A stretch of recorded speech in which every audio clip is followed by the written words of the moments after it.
Alors, aujourd'hui, j'ai beaucoup de choses à dire, mais je crois que le temps ne nous les permettra pas. Alors, pour trouver un moyen de contourner cela, je dirais qu'aujourd'hui, je vais simplement introduire les messages que Dieu m'a donnés.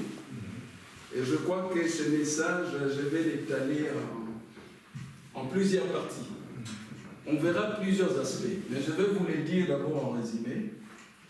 Pendant ce temps que je ne venais pas tellement à l'Assemblée, j'étais un peu fatigué avec la dialyse et consorts. Voilà pourquoi j'avais dit dans les temps que j'allais axer mes prédications sur la guérison divine. Je crois que nous tous, nous pouvons comprendre l'importance qu'il y a à maîtriser la guérison divine. Amen. Ce n'est pas parce que moi-même je fais des séances de dialyse, mais nous souffrons dans le monde entier d'une maladie, une épidémie qu'on appelle coronavirus. Ça donne le mot des têtes aux médecins, à nos dirigeants, etc. Les dirigeants politiques. Ils ne savent plus sur quel pied danser. Mais vous savez, quand vous lisez la Bible, Dieu a toujours eu un médicament pour ses enfants. Et pendant, je vais dire, tant que le monde existera, Dieu ne changera pas de médicaments. Les seuls médicaments, les voici. Par ces meurtrissures, nous avons été guéris. C'est ces médicaments-là qui nous guérissent de toutes nos maladies. Amen. Peu importe le nom de la maladie, quand vous prenez ces médicaments, c'est-à-dire par les meurtrissures de Jésus-Christ, la Bible dit, nous avons, au passé, nous avons été guéris.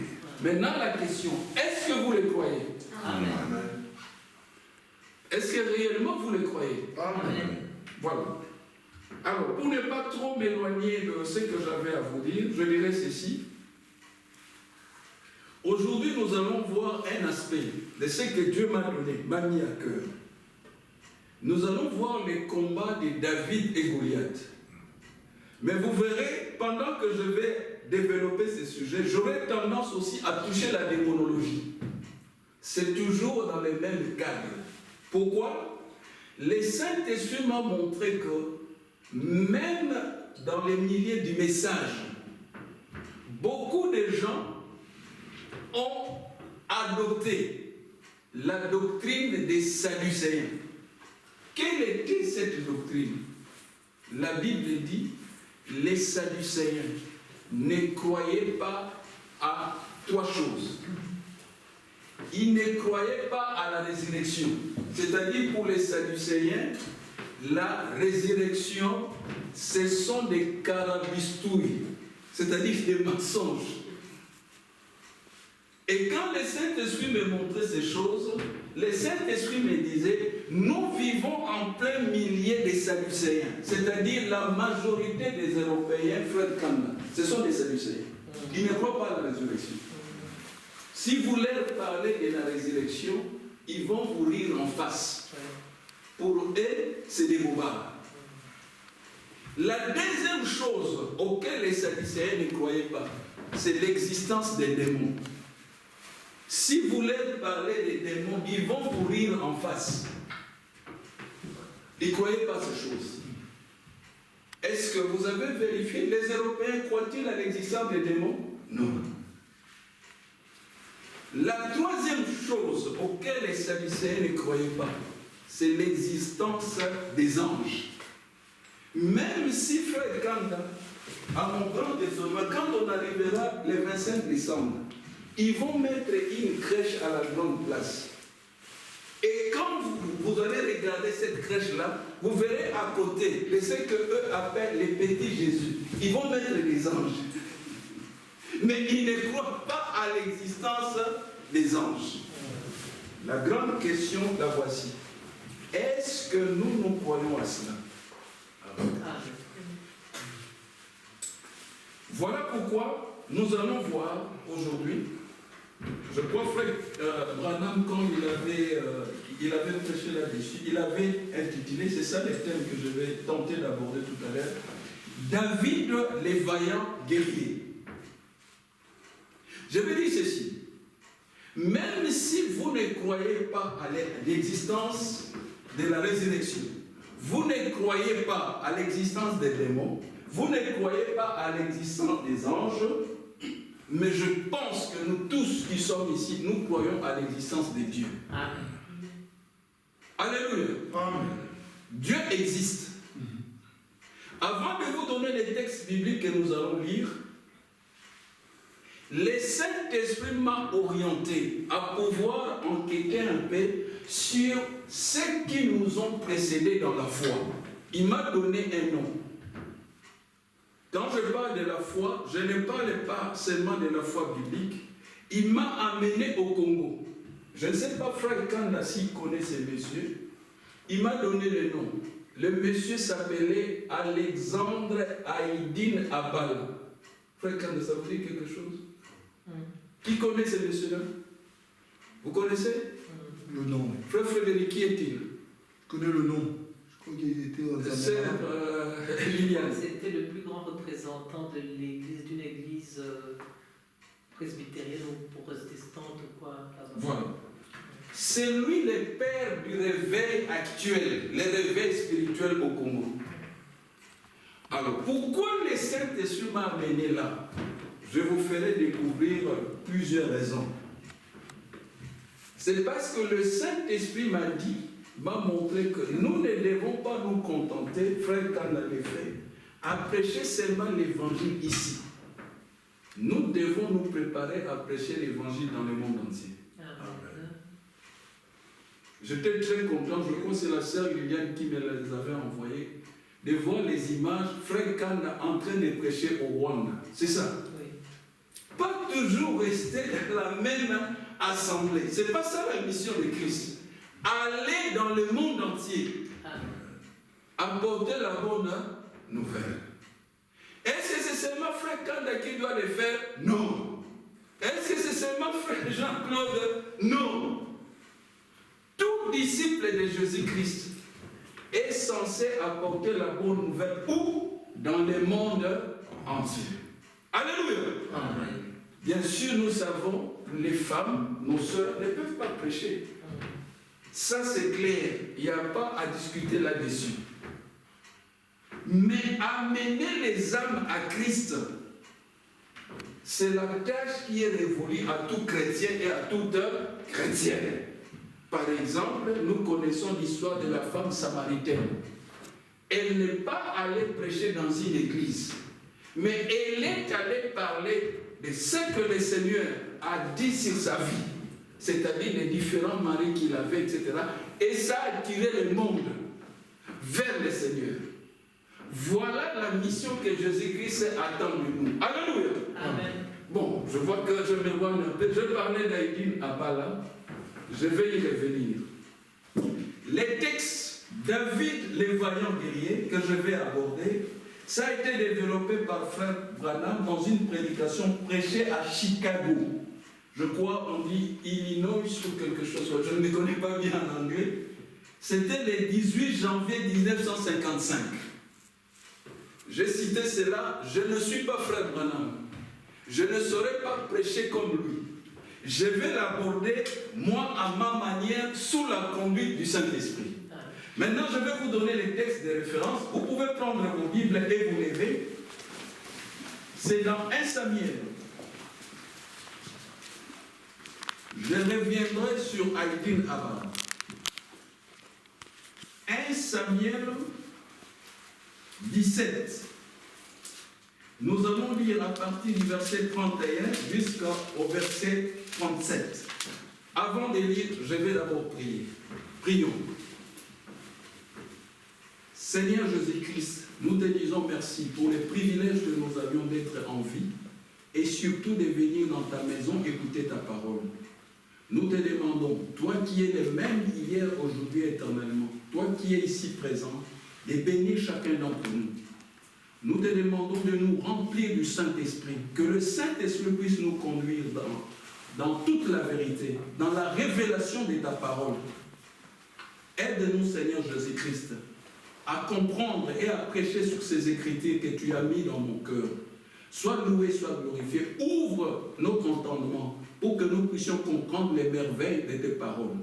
Rends-nous plus que vainqueurs.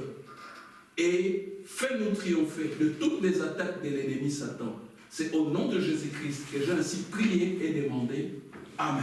Amen. Nous sommes dans 1 Samuel, nous allons lire ensemble.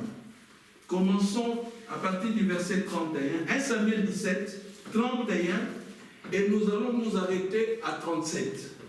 Est-ce que vous y êtes? Oui. On peut aller? Oui. Allons-y. Lorsqu'on y entendit les paroles prononcées par David, on les répéta devant Saül, qui le fit chercher. David dit à Saül, que personne ne se décourage à cause de ces Philistins. Ton serviteur ira se battre avec lui. Saül dit à David, tu ne peux pas aller te battre avec ces Philistins, car tu es un enfant et il est un homme de guerre dès sa jeunesse. David dit à Saül, ton serviteur faisait être les brebis des son père, et quand un lion ou un ours venait en enlever une du troupeau, je courais après lui, je le frappais et j'arrachais la brebis de sa gueule. S'il se dressait contre moi, je le saisissais par la gorge, je le frappais et je le tuais. C'est ainsi que ton serviteur a terrassé le lion et l'ours, et il en sera du Philistin, de cet incirconcis, comme de l'un d'eux, car il a insulté l'armée du Dieu vivant. David dit encore, l'Éternel qui m'a délivré de la griffe du lion et de la patte de l'ours, me délivrera aussi de la main de ce Philistin. Et Saül dit à David, va et que l'Éternel soit avec toi. Amen. Amen. Vous pouvez vous asseoir, que Dieu vous bénisse. David, les vaillants guerriers. Maintenant, nous devons attirer l'attention de tout le monde. Frère Branham dit ceci. Beaucoup de chrétiens, quand ils se convertissent, ils ont accepté Jésus-Christ, ils cheminent, ils sont sanctifiés par le sang de Jésus-Christ. Parfois même, ils sont baptisés du Saint-Esprit. Alors, un sentiment se développe en eux. Ils ont le sentiment qu'ils ont tout fait. C'est-à-dire toutes les étapes, toutes les exigences de Dieu, ils les ont remplies. Alors, ils ne s'attendent à plus rien faire. Ils restent là, ils viennent à l'église, ils tournent les pouces ou ils chantent dans les chorales, etc. Voilà, mission accomplie. Ils attendent seulement l'enlèvement. Frère Branham dit, c'est faux. Si vous avez un tel comportement, vous n'avez pas encore compris la vie chrétienne. Pourquoi? Il va utiliser un terme. Il dit, la vie chrétienne, ce n'est pas comme aller à un pique-nique. Est-ce que vous le voyez? Je vais le lire littéralement. Je vous dirai où est-ce que je vais tirer cette citation. Rappelez-vous, nous ne sommes pas à un pique-nique. Nous sommes plutôt sur un champ de bataille. Bien des gens pensent qu'une fois devenus chrétiens, c'est tout ce qu'il leur fallait faire, que les problèmes est réglé pour toujours. Et que comme ils sont chrétiens, tout ira comme sur des roulettes. Ne vous mettez jamais cela en tête. Jamais. Lorsqu'on devient chrétien, on devient converti, attendez-vous à une chose, les combats. C'est ce que Dieu attend de nous. Ailleurs, Frère Branham l'appelle autrement. Il appelle la plus grande bataille jamais livrée. Quand vous devenez chrétien converti, non, vous n'allez pas vous reposer. Si vous avez les sentiments que vous allez vous reposer, que vous allez manger, c'est pas moi, vos entrecôtes de marcassins tranquillement, vous vous trompez. Préparez-vous à un combat. C'est comme les boxeurs. Un boxeur qui a collectionné des ceintures, il ne doit pas dormir sur ses lauriers. S'il dort sur ses lauriers, il se trompe. Parce qu'il y aura toujours un adversaire qui se prépare pour lui ravir ses ceintures. Et c'est ce qui est arrivé. Si vous suivez un peu la boxe, je ne suis pas tellement la boxe, mais je me suis documenté. Il y a un certain Anthony Joshua, un célèbre boxeur, très beau, comme Mohamed Ali un peu, dans ce genre-là. Vous voyez, un bel homme, bien musclé là. Il avait collectionné toutes les ceintures de la boxe, toutes catégories. Malheureusement, il a livré un dernier combat. Je n'ai pas retenu le nom de son adversaire, mais c'est quelqu'un des pays comme Ukraine ou quelque chose comme ça. Alors ce monsieur-là l'a battu au point. Donc il lui a ravi toutes ses ceintures. Et c'est ce que Satan fait. Quand nous devenons des chrétiens, nous avons les sentiments que nous sommes dans un territoire conquis. Alors les diables de jubilent. C'est en ce moment-là qu'il va redoubler des attaques. En d'autres termes, nous sommes devenus des chrétiens, pas pour aller à un pique-nique, mais pour aller à un combat. Si vous avez bien lu la Bible, Dieu dit aux enfants d'Israël, j'ai vu votre souffrance en Égypte, alors je vais vous emmener dans un pays où coule le lait et le miel.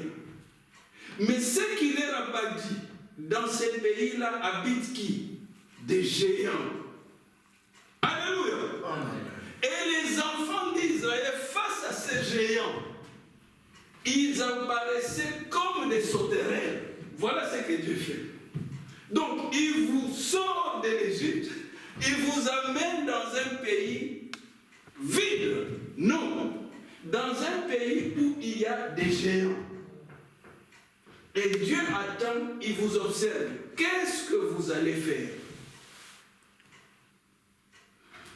Le même Dieu qui a amené les enfants d'Israël là, ici, dans les textes que nous venons de lire, nous voyons que c'est le même qui a permis à un géant nommé Goliath qu'il vienne défier les enfants d'Israël. Alors dans cette assemblée, vous allez remarquer, il y aura toujours des Goliaths qui viendront ici. Alléluia. Amen. Je vais vous les démontrer. Il n'y a pas autre façon. Même dans l'assemblée des frères Branham, si Goliath vient aujourd'hui, demain il viendra encore. Nous aurons encore culte jeudi. Jeudi il viendra. Dimanche il viendra. Lorsque nous parlons de Goliath, ça prend plusieurs aspects. Avant de venir dans cette assemblée, je suis sûr, vous avez rencontré un Goliath. C'est la raison pour laquelle vous êtes parfois venus en retard. C'est Goliath qui fait ça. C'est-à-dire, Satan va multiplier des obstacles pour vous empêcher de venir dans cette assemblée. Alléluia. Amen. Et Dieu s'attend à ce qu'à chaque obstacle, vous puissiez vaincre. Comme lui a vaincu. Alléluia. Amen. Israël avait le sentiment d'être en sécurité. C'est mal connaître Dieu. Il leur a envoyé un Goliath. Et Frère Branham nous dit, lorsque Satan voit qu'il a un certain avantage contre vous, c'est lui qui va déterminer les règles du combat. Qu'est-ce qu'il va faire ici? Il va dire, non, ne venez pas en groupe, mais faites sortir seulement un. Parce que lui, il savait qu'il avait l'avantage d'avoir Goliath. Alors maintenant, observons la scène. Dès que Goliath s'est présenté, à la surprise générale, tout Israël détalé. En lingala, on appelle ça Mouessia Zaza. Même le roi Saoul, dès que Goliath s'est présenté, il prenait fuite. C'est alors que Dieu va faire intervenir David. Alors, c'est là que j'aimerais attirer notre attention. À chaque fois que vous aurez des combats, peu importe la teneur ou la grandeur du combat, Vous avez un avantage. Voici l'avantage que vous avez en tant que chrétien. Dieu a dit, je serai toujours avec vous. Je ne vous abandonnerai jamais.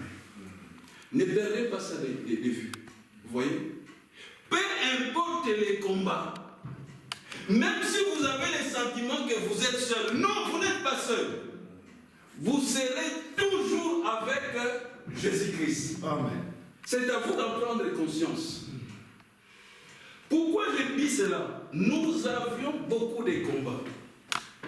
Je vais vous donner un cas personnel. Lorsque nous étions arrivés au mois de décembre, maintenant que je suis malade, je suis payé par la mutualité chrétienne. Je reçois une note de la mutualité chrétienne, on vient de me payer. Je vais vous donner les montants. On m'a payé pour le mois de décembre 69 €. Bon, je suis père de famille, je dois payer mon loyer, je dois payer l'électricité, je dois payer. 69 €. Je dois payer mes offrandes, je dois payer la dîme, 69 €. Alléluia. Amen. Ça signifie que c'est un Goliath. Et je crois que beaucoup de gens qui viennent dans l'assemblée, comme nous sommes une petite assemblée, ils sont confrontés par ces Goliaths. C'est les Goliaths financiers. Vos finances, j'allais dire zéro, non pas zéro, mais sont en mal, en rouge. Bon, maintenant, qu'est-ce que vous allez faire? Quand vous en arrivez là, Satan vous regarde. Mais écoutez, Dieu aussi vous regarde. Alors j'essaie un peu de gérer la situation. En tout cas, Dieu m'a tellement entraîné que je ne panique pas face aux problèmes. Peu importe les problèmes, je dois rester zen, je dois rester calme. Je crois que la Bible dit, c'est dans le calme et la sérénité que viendra votre délivrance. Il ne faut pas paniquer. Vous voyez? Satan cherchera toujours à vous troubler, à vous faire peur. Ne paniquez pas. Un enfant de Dieu doit rester confiant, doit garder la foi. Parce que Dieu n'aime pas la peur. Et Dieu n'aime pas les serviteurs qui sont peureux. Dieu ne peut pas utiliser un serviteur peureux. Par exemple, Saoul, vous allez remarquer, nous retournerons dans le texte, Dieu ne l'a jamais utilisé dans les combats contre Goliath. Quelle était la raison? C'était un roi peureux. Vous voyez? Il y a des frères comme ça. On appelle, mon frère, viens prier. On a un cas ici d'une personne qui est possédée. Les frères ont peur. Alors Dieu ne peut pas t'utiliser. Dieu utilise les gens courageux. Ceux qui ont la foi. David était un petit garçon courageux. Pendant que tout Israël déclarait, il dit, moi je vais l'affronter au nom de l'Éternel.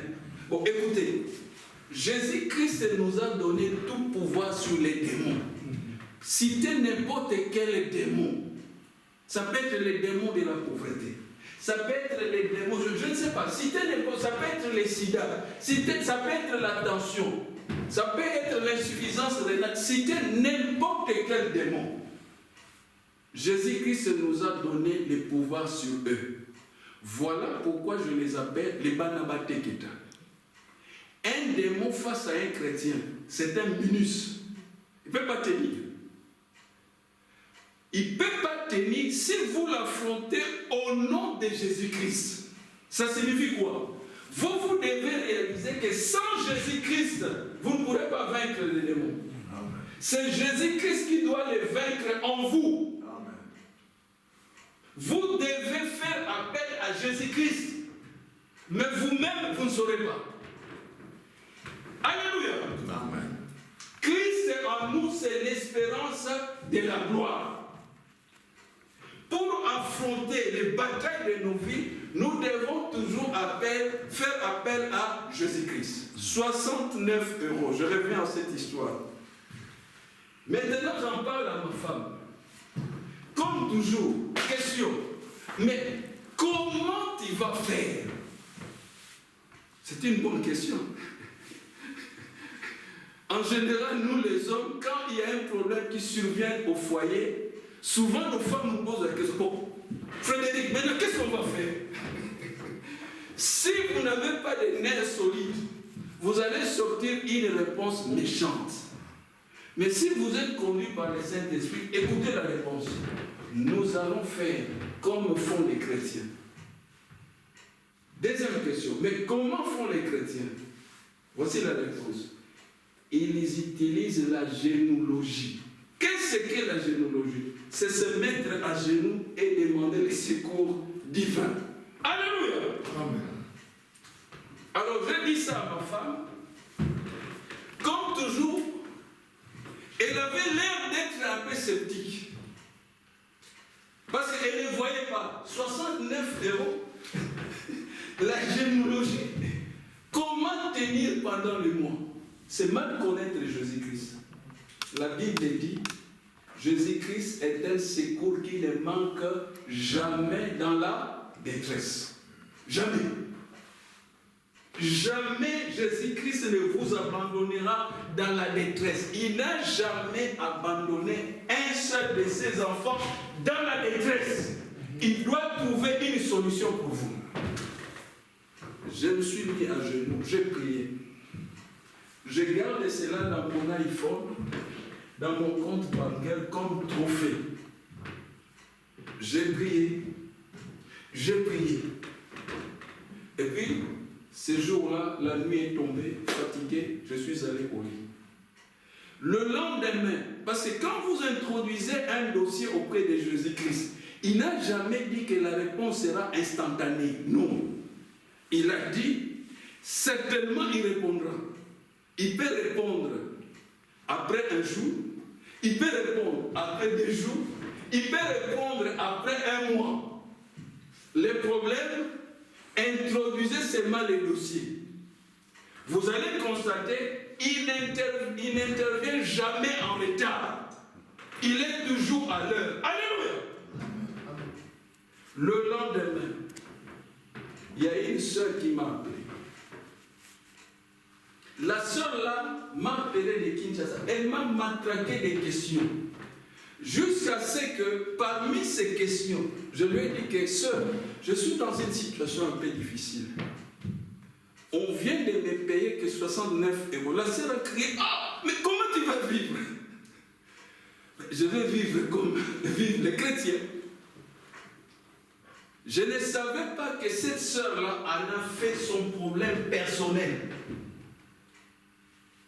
Au bout d'un moment, je suis en train de couper pour ne pas vous prendre trop de temps. Elle va m'appeler et me dira, frère Jean-Claude, tu sais m'envoyer la copie de ta carte d'identité. Tu prends une photo de ça. Tu m'envoies les numéros de compte. Tu m'envoies ceci, etc. Je vais tout envoyer. Au bout d'un moment, je vis un message. C'est-à-dire, mon iPhone a sonné. Mon compte était accrédité de 200 €. Acclamez pour le Seigneur. Jésus-Christ est merveilleux. Ce n'était pas tout. L'argent a continué de venir. Pour le reste, le source de provenance, je vous dirai un jour. Mais sachez que facilement, j'ai eu la somme que je voulais faire. Jésus-Christ est merveilleux. C'est ça le combat. Ça, c'était les Goliaths financiers. Ici, David était confronté à un Goliath réel. Je n'insiste pas trop parce que celui-là est mort. Vous connaissez la suite de l'histoire. Vous en avez entendu à maintes reprises. Mais je parle des Goliaths de maintenant.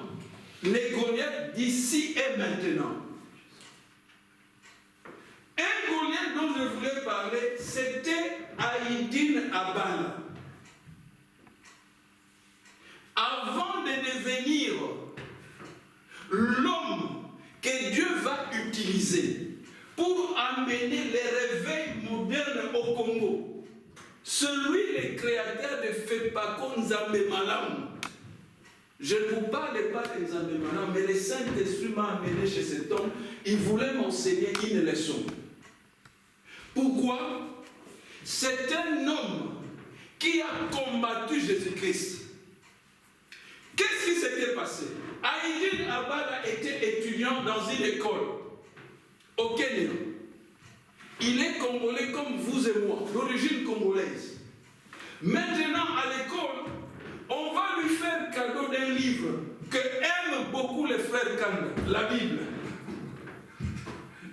Lui, quand il va recevoir cette Bible-là, cette Bible, pardon, il en a fait son livre chouchou.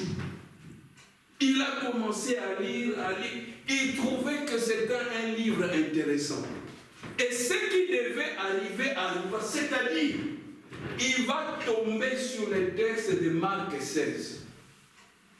Et quand il va tomber dessus, ça va le troubler. On va les lire. Vous connaissez les textes. Marc 16. Je n'ai pas oublié, nous parlons de David, les vaillants guerriers. Voici ce qui avait troublé Aïdine Abala. On l'appelle Mouzé. Mouzé Aïdine Abala. C'est Marc 16, à partir du verset 15. Vous y êtes? Oui. Est-ce que nous pouvons lire ensemble? Allons-y. Puis, il leur dit, allez par tout le monde et prêchez la bonne nouvelle à toute la création. Celui qui croira et qui sera baptisé sera sauvé. Mais celui qui ne croira pas sera condamné. Voici les miracles qui accompagneront ceux qui auront cru. En mon nom, ils chasseront les démons, ils parleront de nouvelles langues, ils saisiront des serpents. S'ils boivent quelques breuvages mortels, il ne leur fera point de mal. Ils imposeront les mains aux malades et les malades seront guéris. Amen. Amen. Voilà les textes qui avaient troublé Aïdine Abala. Lui, il tombe sur ces textes. Il frotte ses yeux, il regarde, il lit. Il dit non, c'est pas possible. Le Saint-Esprit a commencé à lui donner la révélation. Il va prendre sa Bible, il ira voir son professeur à l'école. Il va lui poser la question. Mais messieurs, comment se fait-il que vous m'avez donné ces livres? Vous nous parlez de Dieu. Mais depuis que nous fréquentons cette école, nous vous écoutons à l'église. Mais ces choses qu'on cite ici, on n'a jamais vu, ni chez vous, ni à l'église. Alors dites-moi, est-ce que ce que la Bible dit là, c'est la vérité, ou bien ce sont des bobards? Le professeur dit, mais ça c'est une question difficile. Il dit, mais ce que tu demandes là, c'était valable, les textes que nous venons de lire, valable pour l'époque du Moyen-Âge. Alléluia. Il dit, mais maintenant nous sommes à l'époque moderne.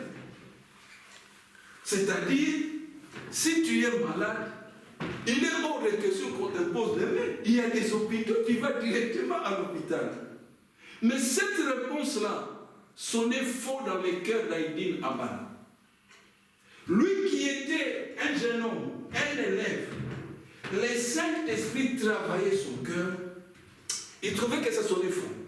C'est-à-dire, Marc 16, 15 que nous venons de lire, valable uniquement pour le Moyen-Âge.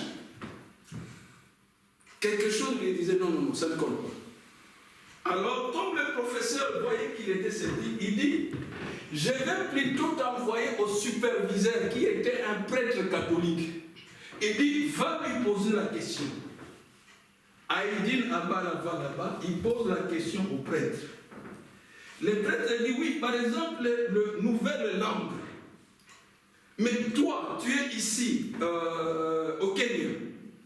Normalement, vous parlez Swahili. Mais quand la Bible dit, vous parlerez de nouvelles langues, le prêtre lui dit, il s'agit de l'anglais. La langue du colonisateur. Quand le prêtre donnait cette cette réponse, dans les cœurs d'Aïdine Abala, quelque chose disait, c'est faux. C'est pas l'anglais. Alléluia. Bon, il insiste. Aïdine Abala dit, bon, admettons que ce soit l'anglais. Mais quand on dit,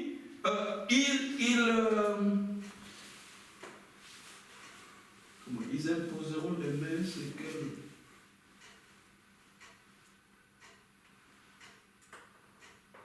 Voilà. Partie 18. S'ils boivent quelques breuvages mortels, il ne leur fera point de mal. Ils imposeront les mains aux malades et les malades seront guéris. Alors, il revient là. Il dit, mais imposez les mains aux malades. Toi, qui es prêtre, mais moi je ne t'ai jamais vu imposer les mains aux malades. Il dit, mais oui, il y a des hôpitaux. C'était valable au temps ancien. Mais maintenant, tu peux aller. Il dit, mais non, ici on dit imposer les mains. Les prêtres s'est mis en colère. Il dit, je vais te répondre, mais attendez, je vais prendre un papier. Il écrit. Alors, il lui donne l'enveloppe avec le papier écrit, mis dans l'enveloppe scellée. Il dit, va remettre à ton professeur, il te dira, il va te lire la réponse. Le professeur les prend, les prêtres avaient marqué là, cet élève doit être licencié, renvoyé de l'école. Parce qu'il pose des questions qui donnent des mots de tête aux prêtres. Hein? On lui explique, lui il vient, les prêtres disent dans la lettre, je soupçonne qu'il est atteint d'un esprit pentecôtiste. Alors, il a pris la précaution de dire, avant de les renvoyer, il doit d'abord être chicoté. Bref, on va prendre Aïdine Abala. On réunira un conseil des professeurs, il sera chicoté publiquement. On le renvoie de l'école. Aïdine Abala est renvoyé. Il retourne à la maison, il était triste. En cours de route, quelque chose montait dans son cœur. Un cri. Vengeance. Vengeance. Les diables étaient entrés en lui. Alors, dans sa vengeance, il avait juré. Toute personne, femme, homme, enfant, qui trouvera sur sa route avec les livres qu'on appelle la Bible, devait subir les mêmes sorts que l'homme dont on parle dans Luc 10, je crois 38, quelque chose comme ça. Tout homme qu'il rencontrerait, Luc 10, 30, quelqu'un l'a vu? J'aimerais que quelqu'un le dise. Luc 10, 30. Tout homme, toute femme, tout enfant qui croiserait en cours de route devait subir le même sort que Luc 10, 30. Ça, c'était la décision d'Aïdine Abala. Frère Frédéric, quel est le sort? Jésus reprit la parole et dit, un homme descendait de Jérusalem à Jéricho. Il tomba au milieu des brigands qui le dépouillèrent, le chargeur des poux et s'en allèrent, le laissant à demi-mort. Voilà. C'est ça les sorts qui réservaient. Toute personne qui croiserait. Par exemple, frère Kanda, moi qui aimons lire la Bible, si nous tombons, nous croisons Aïdine Abala, notre sort serait Luc 10, 30. C'est ce que les jeunes d'ici, qu'on appelle les combattants, et ils appellent dans leur langage, ils doivent recevoir les lumbe, mouette. C'est comme ça qu'ils l'appellent. C'est-à-dire, il doit être tabassé. Il ne s'est pas arrêté là. Le diable lui a donné une autre onction. Il doit former une bande, initier les jeunes gens, en faire ses acolytes. Et toute personne qui surprendrait, lisant la Bible ou trimballant la Bible, devait subir les mêmes sorts. Lumbe, mouette. C'est-à-dire être tabassé et laissé à mort. Pourquoi? Vengeance. C'est le diable qui était en train. Le diable en a fait son instrument. Voilà encore un Goliath. Et il est passé, il a mis en exécution son plan. Beaucoup de chrétiens au Kenya ont été tabassés par Mouzé Aïdine Abala. il faisait tout cela dans l'ignorance. Et lui-même a eu dans son cœur un sentiment. Il s'est même donné un surnom. Dieu n'existe pas. Parce qu'il disait, si Dieu existe, mais il doit respecter sa parole. Bon, il dit ici, vous imposerez les mains aux malades. Et quand on voit ses serviteurs n'imposent pas les mains aux malades. Il dit, ils chasseront les démons.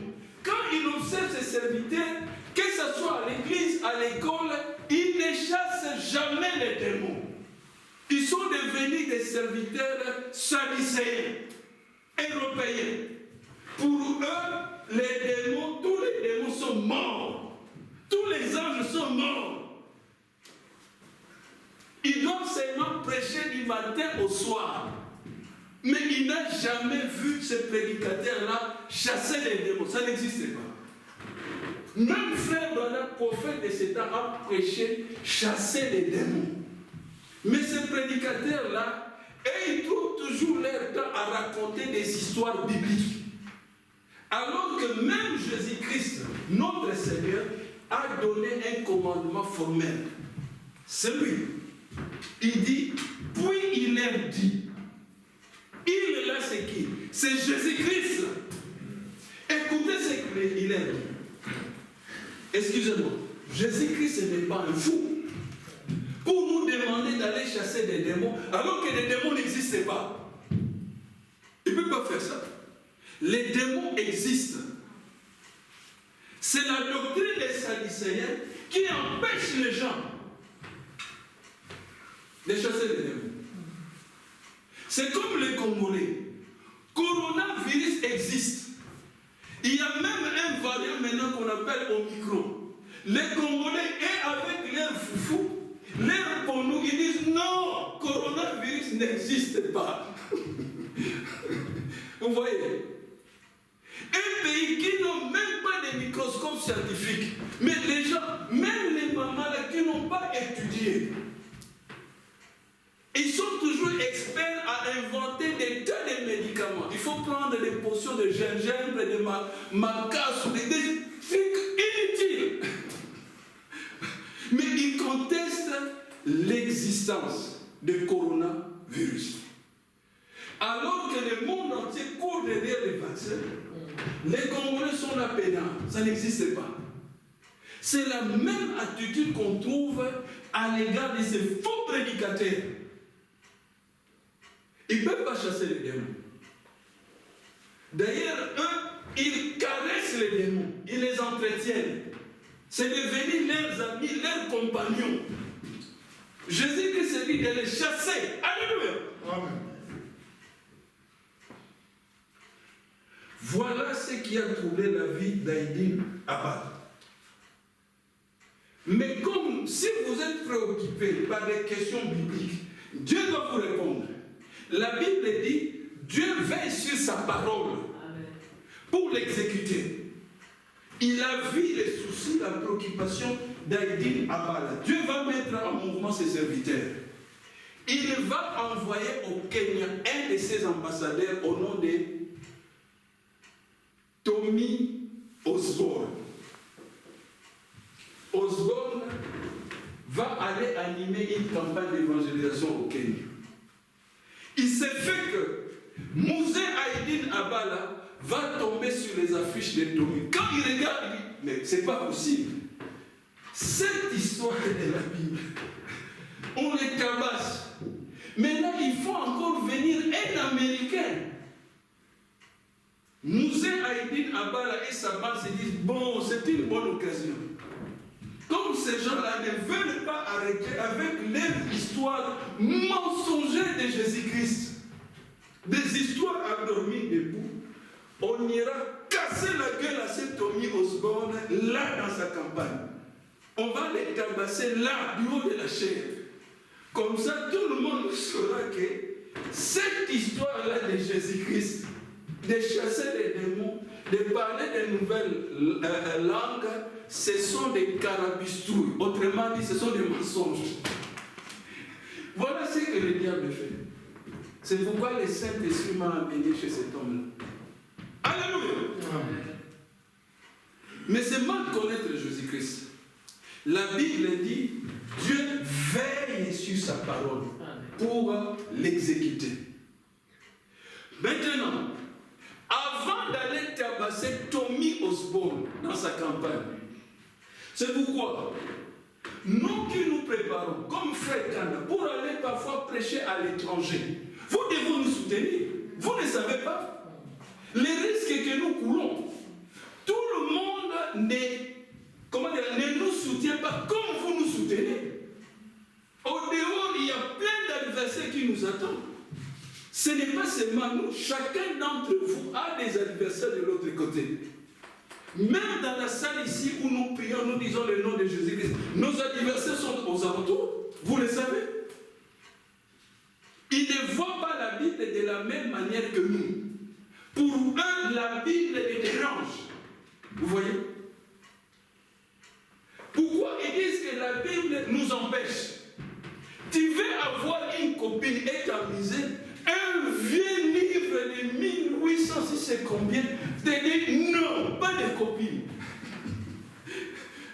Alors les gens disent, mais c'est quelle religion ça? Tu veux aller à la plage, montrer un peu la beauté de ton corps, la Bible dit non. Ça énerve les gens. La prédication de la croix, la parole de la croix, énerve le monde entier. Parfois les hommes, comme ils disent, ils veulent tomber amoureux d'un homme. La Bible dit non. Alors les mêmes se fâchent. Ils ont intenté même un procès contre une première ministre, là, si c'est danoise. Vous voyez? La dame est venue au procès avec la Bible sur la main. Il disait c'est là dedans. C'est là. Pourquoi? Les diables veulent que nous tous, quand ils disent homosexualité, vous devez dire Amen. C'est ce qu'ils cherchent.